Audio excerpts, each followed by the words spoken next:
Welcome to Niagara Falls, a place with so much more than waterfalls. In this episode, we highlight works of public art throughout the town. You'll see that the art on display tells the story of the city. In this lighted Niagara Falls sign located on Robert Street near McDonald Avenue, you can see the falls, the Skyline Tower, fireworks over the falls, the Aero Car, Casino, Skywheel, and a building on Queen Street. We start our art walk on the foot of Queen Street at the start of the Olympic Torch Trail, where you'll find the Sinukshuk, a stone landmark used by the First Nations people of the Arctic for navigation. Just beyond this is the water molecule sculpture built in 1967 for Canada's centennial by brilliant creative Derek Costello, who was working at the time as a city engineer and draftsman. Moving up Queen Street above Third Space Cafe are two murals. The top one is a recent installation by renowned Niagara artist Leona Sky Grandman. On the bottom, by Rochelle Wonderink. Just past Ontario Avenue on the south side is Daredevil Alley. At the entrance is a mural done by local muralist Nicole Shaw. Then, just beyond that is an informative look into the daredevils of Niagara's past, with a chance to take your photo going over the falls in a barrel. Further along the street, you'll find two pairs of angel wings, one by Natalie Letourneau and the other by tattoo artist Kayla Tremblay, which you'll find just outside her studio on the corner of Chrysler.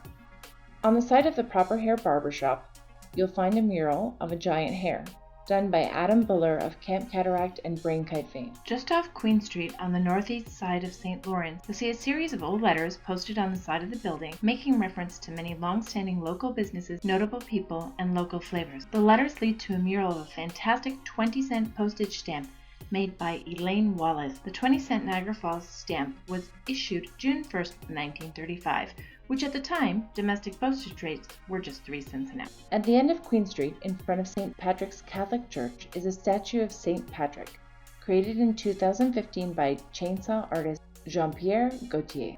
In front of the Gale Center, at the end of 4th Avenue, is a 17-foot, 800-pound powder-coated steel hockey player, which was a donation from Ironworks, a longtime Niagara Falls steel fabricator.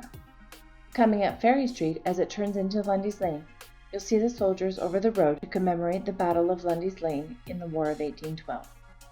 On Main Street, you'll find Bickle's Hardware, which celebrated their 100th year in business in 2019 with a sculpture created by New York-based Sicilian-born artist Sergio Fermari. The work is based on the famous picture of the 1932 high iron workers having lunch on a steel beam while working on the Rockefeller Center in New York City. Not so famous but impactful are the two wood carvings from city trees that were to be cut down on private property. Carved by the property owner, these trees were given a second life and reside on Prospect Street near the hospital.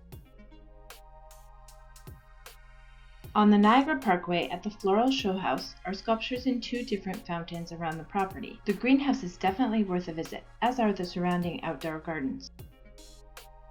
Nikola Tesla designed the first hydroelectric power plant in Niagara Falls, which ultimately led to the electrification of the world.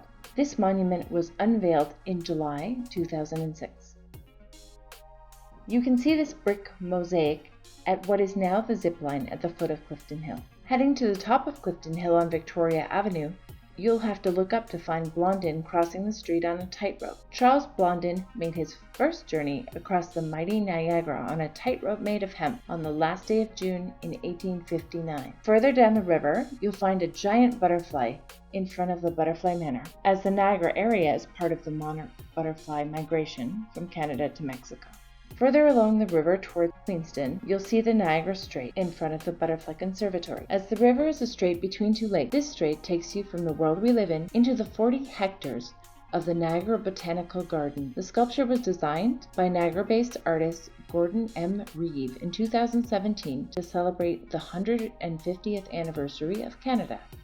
At Heartland Forest, you'll find various totem poles throughout the forest, carved by Frank Kim, a third-generation woodcarver originally from South Korea. They were done for an attraction at the Niagara Glen from fallen trees supplied by the Niagara Parks Commission. While many people associate totem poles with an indigenous culture, there are actually 16 nations worldwide that have totem cultures. In rural South Korea, totem poles were built traditionally to keep the village safe from natural disaster and disease. Heartland Forest is home to more works of art that were closed during the time of filming. Make sure you check out this special place. Our newest work of public art is a gorgeous and intricate collage made by local and prolific artist Emily Andrews, which will soon be showcased on Queen Street.